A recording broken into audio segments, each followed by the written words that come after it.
बिस्मिल्लाहिर्रहमानिर्रहीम। अस्सलामुअलैकुम। मैं हूं आपका टीचर गुलज़ेब अब्बास और आप देख रहे हैं यूट्यूब का चैनल रिफ्लेक्ट एंड शाइन। आज हम डिस्कस करेंगे introduction to physics. Measurement chapter का नाम है फर्स्ट ईयर फिज़िक्स का पहला टॉपिक आज का हमारा, तो हम उसको डिस्कस करते हैं, that is introduction to physics. हम सबसे पहले बात करेंगे नेचुरल फिलॉसफी की, कि नेचुरल फिलॉसफी क्या होती है। तो इसको हम डिफाइन करते होते हैं the study of nature and its phenomena in orderly manner. It is the earlier observation of a man. इंसान की जो सबसे पहली ऑब्जर्वेशंस हैं उसको हम नाम दे रहे हैं नेचुरल फिलॉसफी का। फॉर एग्जांपल अगर हम बात करें तो जैसे आग जलाई जाती है, तो आग जला के हमारा जो मकसद है उस आग से वो है हीट एनर्जी को लेना, लेकिन हम इसके साथ क्या कर सकते हैं, उससे लाइट भी ले सकते हैं। तो आग जलाने के साथ साथ जो मकसद है वो है हीट एनर्जी का हुसूल, यानी to get the heat energy, लेकिन हम उससे लाइट जो वो ले सकते हैं। इसी तरह हमारे पास और ढेर सारी एग्जांपल्स हैं जिसको हम देख सकते हैं। जैसे अगर हम बात करें कि जो बस ड्राइवर है या जो कार ड्राइवर है, तो ये आमतौर पे गाड़ी चलाने के साथ साथ बातें भी कर रहा होता है। ये कभी कभार अपने जो वो म्यूज़िक है उसको भी प्ले कर रहा होता है। नहीं करना चाहिए बट मोबाइल फ़ोन भी यूज़ करते हैं। तो ड्राइवर को पता है कि उसने किस वक्त पे क्या काम करना है, तो एट अ टाइम वो एक से ज़्यादा टास्क दे रहा है। तो ये बिलीव करता है, ये डिपेंड करता है किसके ऊपर, आपकी ऑब्जर्वेशंस के ऊपर। ठीक है, तो अब हमारे पास ये है definition, the study of the nature and it's phenomena. हम इसको साइंस में कहते हैं, साइंस की बेसिक डेफिनेशन अगर हम करें तो हम कहते हैं the study of the nature. अब ये जो स्टडी ऑफ नेचर है, जैसे जैसे चीज़ें ऑब्जर्वेशंस बढ़ती गई, इसको एक जगह पे इकट्ठा रखना ये मुश्किल होता गया। तो फिर क्या किया, जो साइंटिस्ट थे, जो लोग थे, उन्होंने क्या किया, इस नेचर की स्टडी को दो हिस्सों में डिवाइड कर दिया। एक को नाम दे दिया फिजिकल साइंसेस का और दूसरे को नाम दे दिया बायोलॉजिकल साइंसेस।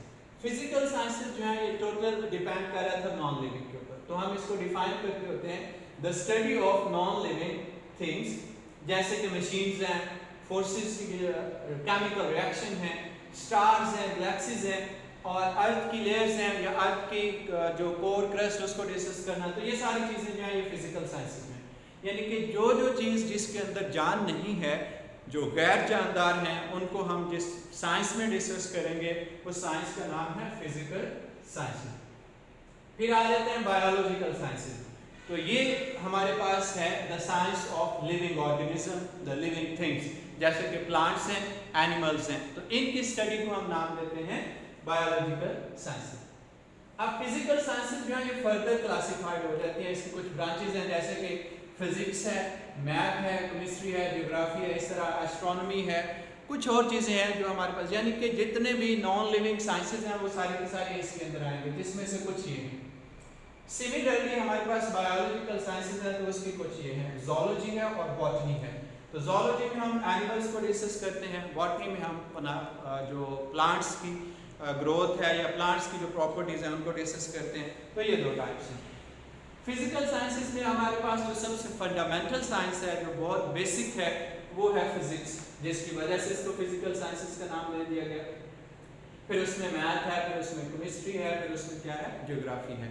अब केमिस्ट्री के अंदर क्या होता है, केमिकल रिएक्शंस होते हैं, वो भी नॉन लिविंग हैं।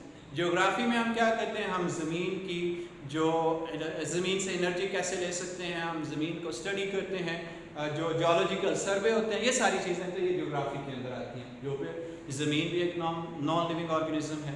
इसी तरह हमारे पास मैथ है, तो मैथ के अंदर तो हम वैसे ही जो चीज़ों को ट्रिग्नोमेट्री है या इस तरह की और चीज़ें, अलजेब्रा, तो ये सारी की सारी नॉन लिविंग थिंग्स की साइंस है।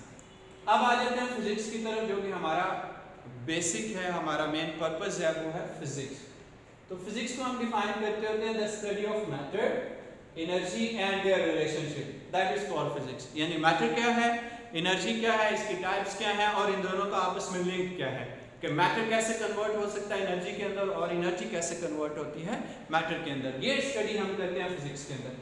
फिर फिजिक्स के लिए एक और डेफिनेशन जो है ये की जाती है, और उस डेफिनेशन का नाम है the science of measurement. Physics में हम आमतौर पर ये भी कह सकते हैं it is the science of measurement, जैसे कि हमारे पहले चैप्टर का नाम है measurement.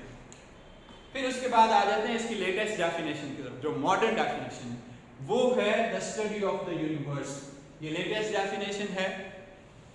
The study of the universe, कायनात की तख्लीक से लेके इसकी इंतहा तक जितने भी यहाँ पे चीज़ें हुई हैं, जितने भी आपके पास एवोल्यूशंस हुए हैं, जितने भी प्रोसेसेस हुए हैं, जितने भी फिनोमेना ज़िक्र कर रहे हैं, इन सारों को डिस्कस करना ये कहाँ पे आता है? फिज़िक्स के अंदर।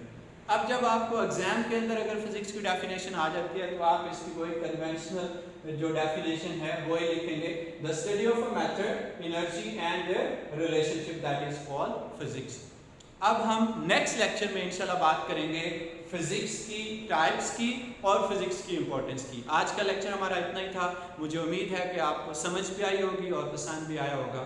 यूट्यूब का चैनल रिफ्लेक्ट एंड शाइन ज़रूर उसको सब्सक्राइब कीजिएगा, लाइक कीजिएगा, शेयर कीजिएगा और सबसे इम्पोर्टेंट बात कि अपना फीडबैक कमेंट सेक्शन में ज़रूर दीजिएगा। थैंक यू, अल्लाह हाफ़िज़।